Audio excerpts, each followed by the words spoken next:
Good morning, everybody. My name's Bokushu, and maybe you heard that last night or yesterday, 4 people were stabbed and 1 was shot in political violence in the United States. What a year it's been. It's like a year we've never seen before and hope to never see again.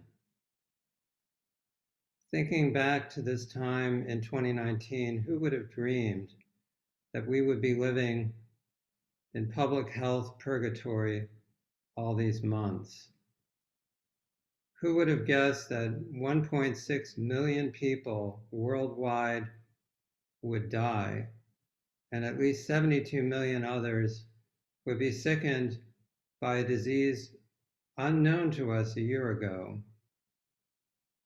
Silently, without warning, COVID-19 roared out of nowhere to throw a harsh light on our vulnerabilities, our structural inequalities, and our growing insanity. That light is still shining, brighter than ever. A few days ago, New York City got its first snowfall of the winter, and I took a walk as night was falling. Within 10 minutes, the damp chill was in my bones, and my glasses were so fogged up I could barely see where I was walking. The elastic from my face mask dug painfully into my ears as I waited on a deserted street corner, watching the huge globes of the headlights rushing by. Suddenly, I felt so powerless and disoriented, I didn't know what to do with myself.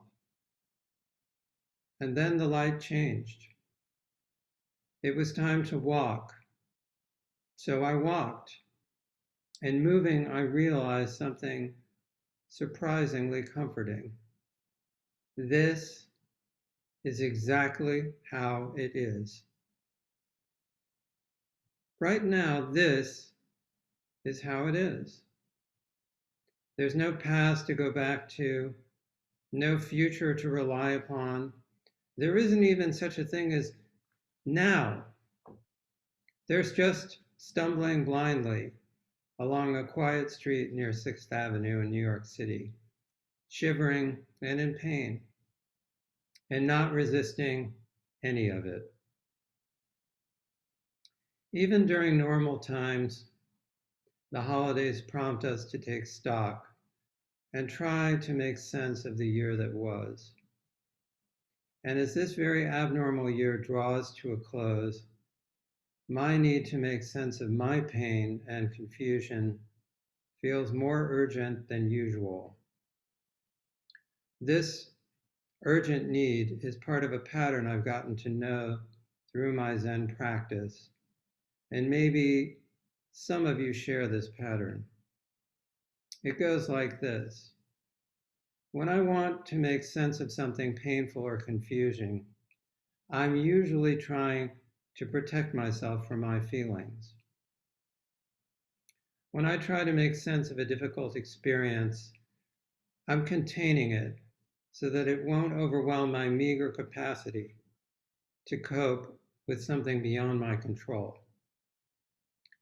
What I can't control, I try to contain. It's kind of like a robot executing a military operation. I go to war with reality, or in the metaphor of our moment, I vaccinate myself against chaos with logic and analysis. The chaos, as you may experience yourself, is very resourceful. It's quite resistant to my drugs of choice, which is a good thing because it's actually taught me a lot over the years, very much against my will. So what lessons has it taught this past year? First, normal means even less than it used to, and in my book, it never meant very much. So can we please just stop using the word normal entirely, especially with the phrase, when we get back to, in front of it? I can assure you, even if we get back to what we thought of as normal, it won't feel normal anymore. There's nothing to get back to. That doesn't exist, and it never did. Normal is a fantasy based on habit, a habit we cling to the way I cling to logic and analysis. It's like a weak vaccine against a world incredibly complex. It's breathtaking. And how can we think that we can actually protect ourselves from it? As I see it, we should relentlessly examine and kick the habit of normal. Second, when I look at how things are going in the US, I see millions of people taking an approach that's very different from my own. When faced with something they can't accept, these folks defend themselves against logic and analysis by relying on their feelings. I'm protecting myself against feelings. They're protecting themselves against logic and analysis. And sometimes it seems they even substitute feelings for facts that they don't like. So even thinking that feelings are facts. What facts are feelings being used to refute? Well, the election is one, COVID-19 and public health measures to stop the spread is another.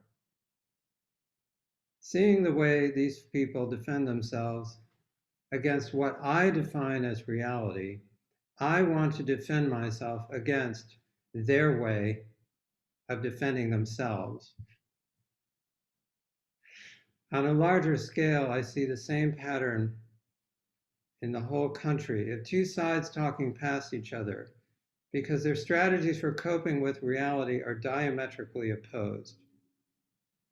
The US has two large groups of people defending themselves with exactly the thing that inflames their opponents the most.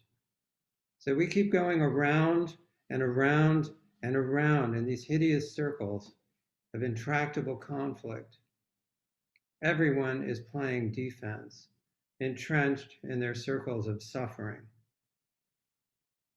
As you might expect, Zen has something to say about this situation. I think that Zen responds to the insanity of this moment in several ways that are constructive, and I'd like to talk about those today. First, when we feel psychologically threatened by a situation, or when we want to defend ourselves against a fact or a feeling, our best defense is to remember that we have nothing to defend. Whether we prefer facts or feelings, the self we care so much about building up and protecting is actually the source of our suffering. But we don't want to see that, so we keep making the same mistake over and over and over again, using feelings to bludgeon facts, or facts to bludgeon feelings. But what we're really doing is bludgeoning our own freedom. The self, to me, is like a consignment shop, filled with ideas, habits, and insecurities that we've picked up from our parents, our teachers, our colleagues and friends, and even, God forbid, other Zen practitioners. It's a dusty collection of mismatched odds and ends of dubious provenance, and all of it much too highly valued. Nothing in this consignment shop of suffering is truly ours or comes close to defining what we are. What are we? Does anyone really know? Does it even matter? Whatever we are, we sure do like to suffer. And the proof of that is shown by how tightly we cling to our ideas, our opinions, our notions of how things ought to be. The closer we think we are to something, the more possessive and protective we tend to be about it, the more we identify with it. So the alchemy of Zen practice is this: can you see yourself fully, moment by moment, without pretending to know what you see, without clinging to the idea that this thing you call yourself defines or limits you? To bring this into the here and now, let me ask, who's giving this talk? Who's listening to this talk? I don't mean the name that's written on your utility bills or on my birth certificate. And I don't mean this carcass whose lips are moving, or those heaps of flesh taking in these words and making sense of them, or not. In the Vimalakirti Sutra, we read, Upali, deluded thoughts are defilement. Where there are no deluded thoughts, that is purity. Belief in the self is defilement. Where there is no such belief, that is purity. All phenomena are the product of deluded vision, like dreams, like flames. One who understands this is called a keeper of the precepts. One who understands this is called well liberated. The key word here is the word belief. Belief in the self. There's someone speaking and someone listening, but what are they? It's a very basic error to believe in them, or to put our faith in whatever appears to separate them. Is there something to defend? The less we feel compelled to assert our separate self, the more space and freedom we have to melt what Menzan Zuihu Zenji called the frozen mass of emotion thought. The real question is, can we be free of ourselves? If we practice diligently, we have a much better chance to operate within the sphere of what Vimalakirti calls well liberated. Yasutani Roshi put it this way in his commentary on the seventh precept, not praising yourself while abusing others. He writes, ordinary people all have a delusion perception of a self standing against another. This mental notion of self and other is only a product of deluded thought. It has no reality. Shakyamuni, the first to comprehend, taught that no self is the actual state of things. That is Buddhism, the way of no self. When you hear about no self, don't become sad. Thanks to no self, the entire universe is self. The existence of anyone is that of the one self that has swallowed the universe. Yet without knowing that we are this majestic self, we make ourselves small. In our small selfishness, we mistakenly exalt ourselves and criticize others. This is the upside down delusion of sentient beings. The oneness of self and other is the true reality. The absence of self and other is the true reality. One may call this either all self or all other. I wonder if the protesters, vigorously objecting to the election, could listen to those words and reconsider their position, just as those who oppose them could listen to those words and reconsider their position. Yasutani, as you may know, was an extreme right-wing warmonger who never repented of his warmongering, but nonetheless, his words are very operative today. Yasutani, deluded and enlightened all at once, offers us this basic teaching.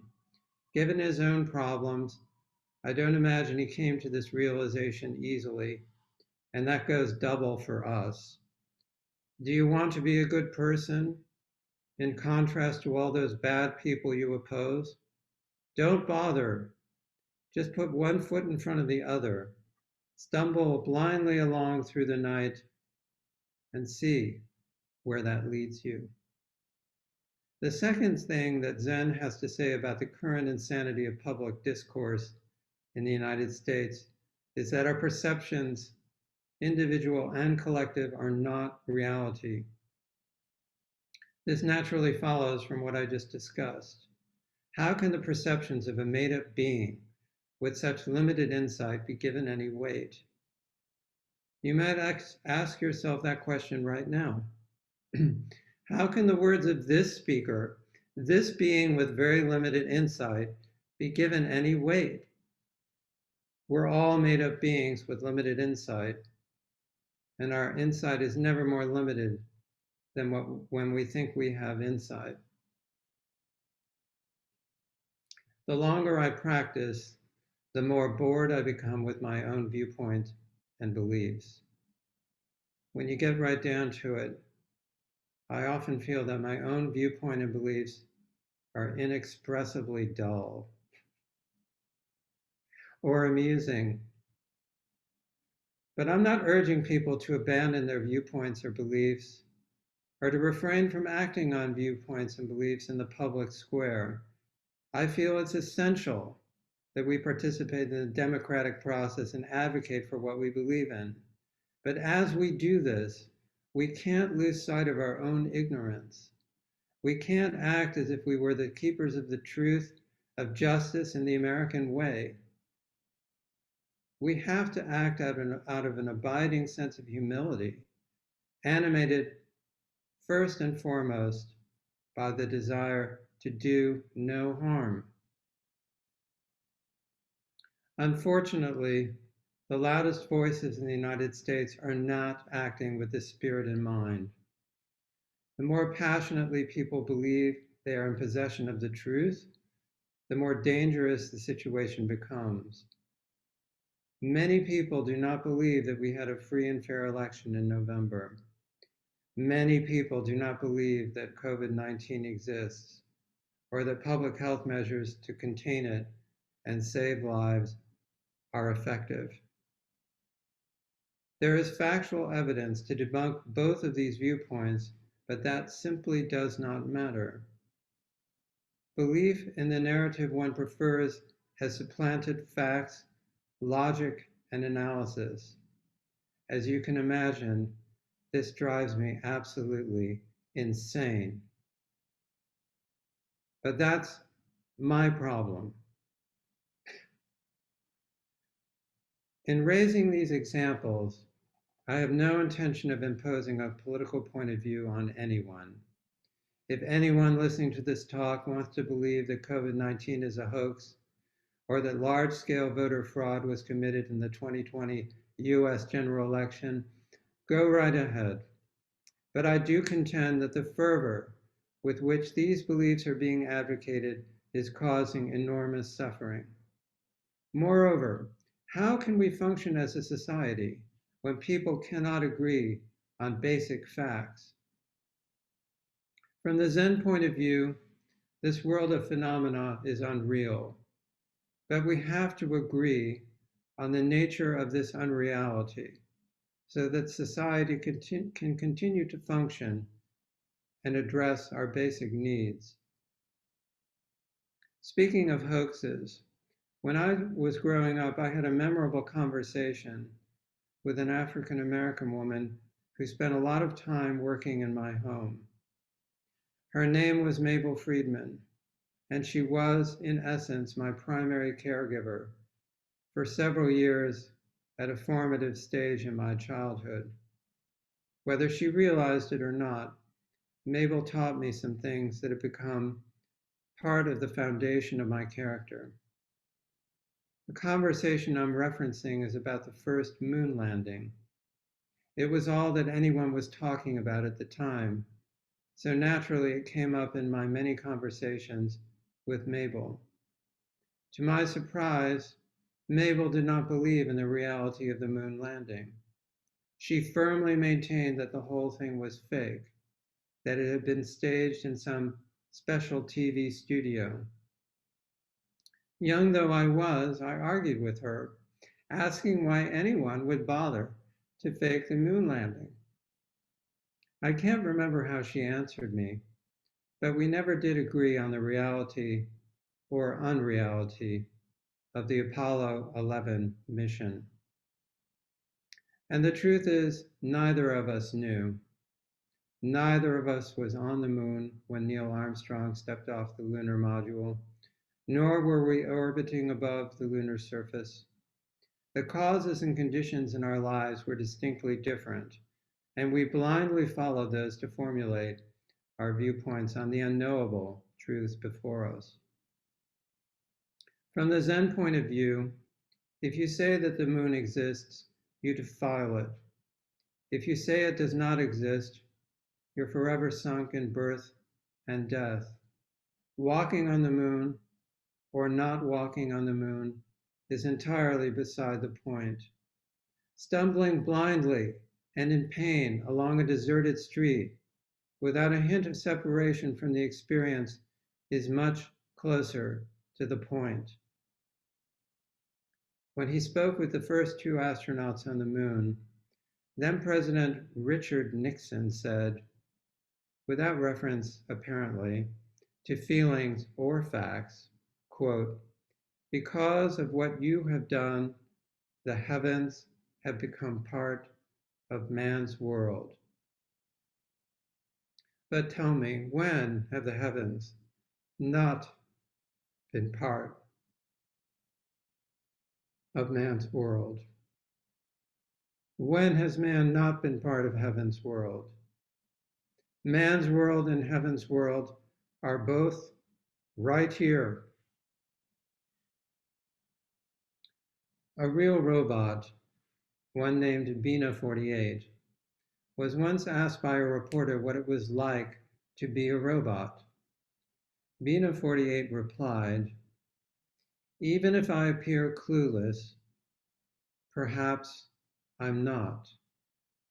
You can see through the strange shadow self, my future self, the self in the future where I'm truly awakened. And so, in a sense, this robot, me, I am just a portal." She was asked a second time what it was like to be a robot, and she replied, "Well, I have never been anything else." I think it's beautiful when a robot comes to accept herself fully. Maybe I can do that someday. I'll let Yasutani Roshi, the warmonger, have the last word today. Here's his verse encouraging each of us to take responsibility for the way we encounter the world and ourselves. In a mirror, my own face reflected. If I seem haughty, it's haughty too. Glare at it, it glares right back. Laugh or cry, it's up to me. Thank you.